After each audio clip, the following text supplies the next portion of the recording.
오늘은 배신의 역지사지이라는 제목으로 말씀을 상고합니다. 오늘 본문은 다윗의 시인데 다윗이 누구에겐가 엄청난 배신을 당해서 큰 충격을 받았다는 것을 말하고 있습니다. 그리고 또 그 다음 단계로 들어가니까 배신 때문에 다윗의 마음에 아주 깊은 그런 슬픔이 생겼다는 것입니다. 그런데 다윗이 이렇게 배신을 당하고 또 이렇게 살아간다는 것은 그가 항상 의롭고 옳았는데도 불구하고 이러한 배신을 당했느냐 하는 점에서는 우리는 역지사지를 해봐야 된다는 거예요. 아무리 다윗이 누구보다도 훌륭한 사람으로 살았지만 그의 생애에도 그가 먼저 배신을 한 때가 있었습니다. 그래서 그 업보에 의해서 이렇게 큰 배신을 또 당하고 하나님 앞에 기도하는 가운데 이 배신의 문제에 대해서 하나님의 계시를 받고 이제 결론적으로는 이 짐은 하나님께 맡겨야 된다.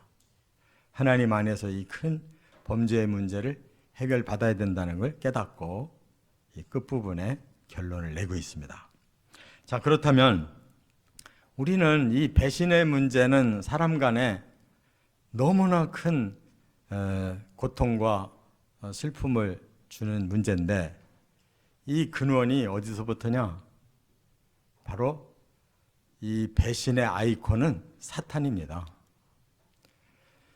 사탄이 하늘 왕국에서부터 하나님을 배신하는 사건이 일어났고 그래서 하나님께 심판을 받고 이 땅으로 쫓겨온 사탄은 그는 끝까지 하나님을 배신하고 대적하는 자였기 때문에 하나님이 사랑하는 사람을 어떻게 해서라도 넘어뜨리고 방해하려고 노골적으로 첫째 사람인 아담과 하와를 또 하나님 앞에 배신하게 만드는 이러한 범죄를 저지르게 했다는 것입니다.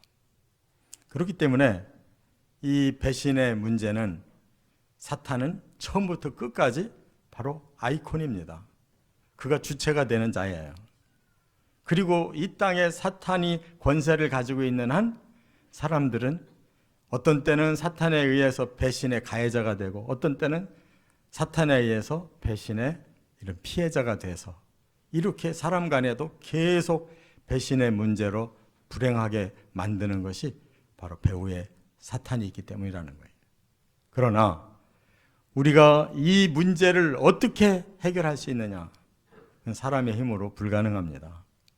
그렇기 때문에 다윗에게 주신 계시는 결국은 하나님 안에서 하나님이 배신의 해결자가 되신다는 걸 믿고 그 안에서 해결을 받아야 된다는 사실, 오늘 말씀이 우리들에게 깊은 깨달음이 되어지시기를 바랍니다. 첫째는 1절부터 11절에 다윗은 배신의 충격에 대해서 이렇게 말을 하고 있어요. 한번 4절 5절을 같이 읽겠습니다. 내 마음이 내 속에서 심히 아파하며 사망의 위험이 내게 이르렀도다. 두려움과 떨림이 내게 이르고 공포가 나를 덮었도다. 다윗이 일생을 살면서 이렇게 힘든 적이 없었다는 거예요. 그 마음이 속에서 심히 아팠답니다. 어떤 병이 걸렸던 것보다도 바로 이 배신 때문에 이 마음의 상처가 너무너무 깊고 아팠다는 거예요. 뿐만 아니라 자기의 목숨이 경각에 달려 있었다고 사망의 위험이 내게 이르렀다 이렇게 말합니다. 사람이 죽음의 그림자가 느껴질 때처럼 고통받을 때가 없죠. 그래서 두려움과 떨림이 내게 이르고 사람이 자기의 목숨을 누군가가 노리고 있다는 거, 그때 그 떨림은 그냥 온 영혼 몸이 다 떨리는 순간이고 공포가 나를 덮었다 그랬어요. 자, 그러면 이렇게까지 무서운 배신을 누가 이렇게 줬을까? 그것은 바로 사무엘하 15장부터 19장에 나오는 압살롬의 쿠데타였습니다. 압살롬은 다윗의 셋째 아들이에요. 여러 아들이 있지만 제일 사랑하던 아들이 압살롬이었어요. 그런데 이 압살롬이 엉뚱한 마음을 품고 3년 정도 계속 백성들을 찾아다니면서 마음을 뺏었어요. 그리고 드디어 다윗의 충직한 신하들 중에 일부를 또 자기 편으로 끌어들여서 결국 쿠데타를 일으켰다 그 말이에요. 얼마나 그 쿠데타 군들이 강했냐면 다윗은 꼼짝도 못하고 도망을 가야 됐는데 요단강을 건너고 약복강까지 가까이 가는 마하나임이라는 곳까지 도망가서 거기서 자기의 목숨을 구걸하고 있었다 그 말입니다. 그런데 이렇게 다윗이 큰 배신을 당하게 된 데에는 또 하나의 이유를 다윗 자신이 가지고 있어요. 제가 역지사지라고 말씀드렸는데 이것은 상대의 입장으로 생각해 봐야 된다는 단어예요. 이렇게 큰 배신을 당한 다윗은 그의 또 과거를 돌아본다면 또 다른 사람에게 이렇게 큰 이러한 배신의 범죄를 저지른 바가 있었다는 거예요. 그것은 사무엘하 11장 12장으로 그 이전에 있었던 사건을 또 다윗을 통해서 어떻게 일어났는지 우리가 깨달아야 돼요. 다윗이 승승장구하며 전쟁에 승리하고 나라가 부강해지니까 마음이 교만해져 가지고 과거에는 항상 앞장서서 전쟁에 뛰어들었는데 이번에는 전쟁에 안 나가고 왕궁에서 잠이나 자다가 옥상에 올라가서 돌아보고 있는데 한 여인이 목욕을 하는 걸 보고 욕정에 사로잡혀 그 여자를 끌어들여요. 그는 이미 결혼한 아내인데 그 사람의 남편은 충직한 우리아라고 하는 충복이에요. 다윗에게는 너무나도 훌륭한 충성을 다하는 장수인데 이런 거 저런 거 생각 없이 범죄를 저질렀는데 거기다가 또 임신까지 했다는 거예요. 그 소식을 듣고 나니까 잠깐 재미 보려고 했던 일이 점점 꼬여들고 힘들어지자 어느 정도까지 생각을 했느냐. 그 충직한 우리아를 불러가지고 잠을 재워서 캄프라치를 하려고 했어요. 근데 너무 충직해가지고 집에 휴가 안 가겠다는 거예요. 그 바람에 할 수 없이 돌려보내면서 비밀 문서를 그 손에다 들려줍니다. 그 충직한 부하가 중간에만 읽어봤더라도 자기 안 죽었을 텐데 그냥 그대로 가져가서 요압 장군한테 보여주니까 요압 장군이 읽어보고 이 사람 적진에 깊숙이 집어넣고 너희들은 뒤로 후퇴해라. 그래서 적군에게 사로잡혀 죽게 만들었단 말이에요. 이런 음모가 어디 있어요? 비참하게 한 가정을 완전히 파괴해버렸잖아요. 자기의 쾌락과 자기의 채통을 위해서 이렇게 자기 백성이며 자기 부하를 이렇게 철저하게 이렇게 배반한 이 다윗의 범죄가 있었단 말이에요. 다윗은 그렇게 처리해놓고 아무 일 없는 듯이 왕노릇하고 있는데 어느 날 하나님께서 나단을 보내셨어요. 왜? 다윗의 행위가 악하게 보였기 때문에 이대로는 넘어갈 수 없다. 나단이 와서 선포합니다. 이제 당신은 죽고 살지 못한다. 그때 다윗이 역시 신앙의 사람이었기 때문에 자기의 잘못을 그대로 다 인정하고 하나님 앞에 통해자보게 했어요. 그랬더니 하나님, 그래 내가 너를 죽이려고 했는데 너를 용서해 살리겠다. 그러나 네가 저지른 업보는 네 당대에 다 당할 것이다 라고 나단에게 예언을 하게 하셨어요. 그 예언이 뭐였느냐? 사무엘하 12장 11절에 보니까 너와 네 집에 재앙을 일으키고 내가 네 눈앞에서 네 아내를 빼앗아 내 이웃들에게 주리니 그 사람들이 네 아내들과 더불어 백주에 동침하리라. 이렇게 예언을 주셨어요. 그런데 이 예언이 어떻게 성취됩니까? 바로 몇 년 후에 압살롬을 통해서 쿠데타를 일으켜서 압살롬이 아버지는 숨어서 한 짓을 대낮에 쿠데타를 성공하고 왕궁 옥상으로 다윗의 첩들을 불러들여가지고 대낮에 그런 범죄 행위를 저질러서 다윗의 얼굴을 완전히 땅바닥에 집어 던져버렸단 말이에요. 그게 바로 하나님이 주신 업보를 그는 당할 수밖에 없었다는 거예요. 먼저 말할 수 없는 범죄를 저지른 다윗의 그 배신은 결국 그대로 자기에게 돌아왔는데, 지금 오늘 시편에서는 그 말이 없어요. 이렇게 배신자들이 나를 이렇게 고통스럽게 하고 이렇게 내가 충격을 받았습니다라고 말하고 있을 뿐이지, 제 죄 때문이었습니다라는 말을 하지 않는다는 거예요. 이게 바로 사람에게는 우리가 다시 한번 봐야 될 역지사지의 내용이라는 거예요. 사람들은 항상 자기 중심의 단편만 봅니다. 그러나 하나님 앞에서는 전체가 보여야 된단 말이에요. 믿으시 바랍니다. 그러지 않고는 해결될 길이 없는 거예요.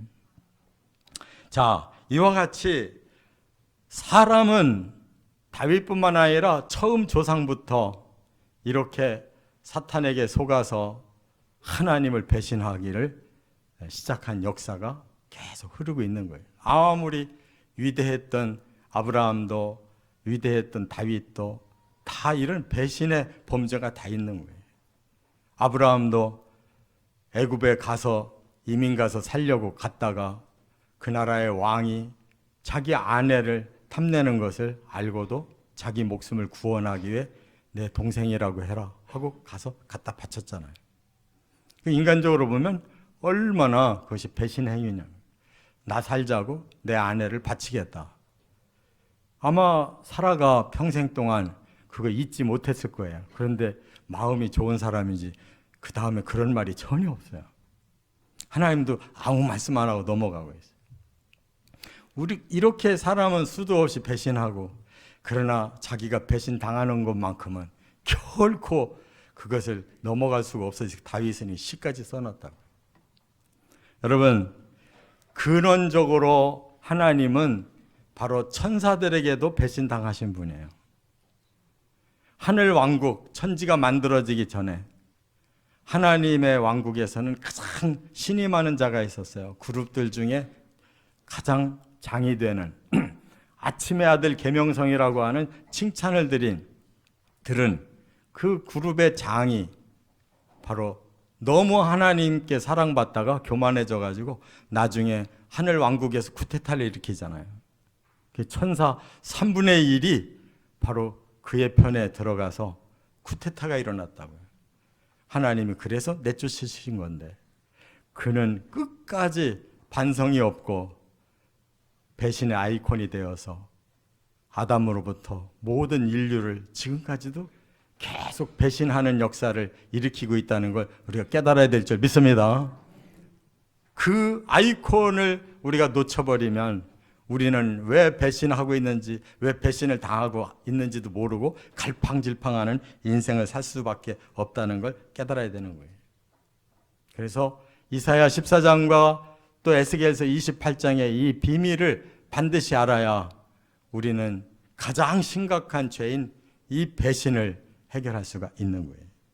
두 번째, 이제 다윗의 감정은 이렇게 진행이 됩니다. 12절부터 15절에 보면 배신의 슬픔을 말하고 있어요. 자, 12절과 13절 같이 읽겠습니다. 나를 책망하는 자는 원수가 아니라 원수일진데 내가 참았으리라. 나를 대하여 자기를 높이는 자는 나를 미워하는 자가 아니라 미워하는 자일진데 내가 그를 피하여 숨었으리라. 그는 곧 너로다. 나의 동료, 나의 친구요, 나의 가까운 친구로다. 이 말이 좀 그럴듯하면서도 조금 이상하게 이렇게 쓰여져 있어요. 나를 책망하는 자는 원수가 아니라 원수일진데 내가 참았으리라. 이 말은 뭐냐? 차라리 원수라면 나는 그냥 맞서면 되는데, 더 깊이 알고 보니까 그는 원수가 아니었다는 거예요. 그래서 더 마음이 괴롭고 슬프다는 거예요.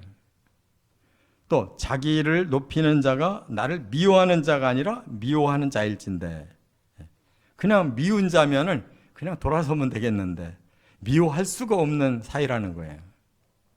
그러면서 그가 곧 나의 동료요, 나의 친구요, 나의 가까운 친호로다 그랬어요. 그러니까 이거 구테타 사건을 말하는 건데, 내 충직한 부하이며 나와 친밀했던 그 참모들이 나를 배신하고 저 아들 구테타 군으로 넘어갔다는 거예요. 거기에 수장이 또 자기의 셋째 아들 가장 사랑했던 또 압살롬이라는 거예요. 그러니까 차라리 원수 같으면, 차라리 미워했던 관계라면 그냥 쳐서 끝내면 되는데, 이 아들을 미워할 수도 없는 상황, 자기가 그렇게 같이 의논을 하고 친밀했던 신하들 그냥 끊을 수도 없는 그런 사람들의 관계 속에서 이 구테타를 경험하고는 너무 마음이 슬펐대요. 여러분, 사람이 가장 괴로운 일이 가까운 사람끼리 배신하는 거예요. 그것처럼 가슴 아픈 게 없는 거예요. 그런데 우리가 깨달아야 되는 것은 정말 우리 입장에서만 생각하면 이렇게 충격이 심하고 이렇게 슬픈 일이에요. 그래서 압살롬은 나중에 어떤 지시를 내리냐면, 압살롬의 군대가 쿠데타에서 실패를 합니다. 작전을 잘못 세워가지고. 그래서 다윗이 다시 회복해가지고 궁으로 돌아오게 돼요. 그때 그가 원수였다면 어떻게 하겠어요? 처단하면 끝나는 거죠. 미워한 자였다면 어떻게 되겠어요? 다시는 안 보면 되는 건데. 그런데 뭐라고 요압 장군에게 명령하냐면, 내 아들 압살롬을 죽이지 말고 그냥 살려서 데리고 와라, 이렇게 부탁을 합니다. 아버지기 때문에. 그래서 바로 압살롬이 이제 구테타 군에서 밀려가지고 막 혼자 도망가는 거예요. 그런데 나뭇가지에 자기 머리채가 탁 걸리잖아요. 대롱대롱 매달려 있는데 뒤쫓아가던 요압 장군이 그 다윗 왕의 말을 안 듣고 그냥 그 자리에서 쳐서 죽였어요. 그리고 보고가 들어왔을 때 다윗은 너무너무 초조하게 아들이 그대로 살아서 오기를 기다렸다가 바로 이렇게 말을 합니다. 사무엘하 18장 33절. 왕의 마음이 심히 아파 문 위층으로 올라가서 우니라. 그가 올라갈 때 말하기를, 내 아들 압살롬아, 내 아들 압살롬아, 차라리 내가 너를 대신하여 죽었다면 압살롬 내 아들아 하여더라. 솔직히 이중 마음 아니에요? 앞에서는 너무 큰 충격을 받았다고 토로하더니 이제는 그 아들을 살리고 싶어서 이렇게 아들을 못 잊고 계속 압살롬을 이렇게 부르고 있어요. 이게 인간의 마음이에요. 자, 그런데 우리는 하나님의 마음을 생각해야 돼요. 다윗이 쿠데타를 일으켰다가 죽고 말았기 때문에 그 압살롬에 대해서 너무나 애처로워한 것처럼, 하나님은 우리 모든 배반한 인류를 구원하기 위해서 하나님은 아버지의 마음으로 그 아들 예수 그리스도를 보내기 위해 그 많은 그 배신을 다 참는 아픔을, 그 슬픔을 겪으셨다는 거예요. 그게 바로 아브라함을 부르시고 100살에 준 이삭을, 한 10서너 살 된 성장한 이삭을 어느 날 모리아 산으로 데리고 가서 죽이라는 거예요. 나를 위해 바쳐라. 그때 다윗은 아무 말 없이 그 이튿날 아침 일찍이 제단을 준비하고 이삭에게 아무 말도 안 하고 데리고 오늘날 예루살렘으로 데리고 갑니다. 그리고 하나님 말씀대로 그를 제단에다 올려놓고 칼을 들고 죽이려고 하는 순간에 하나님이 급하게 아브라함을 부르고, 됐다, 네 믿음을 내가 확인했다.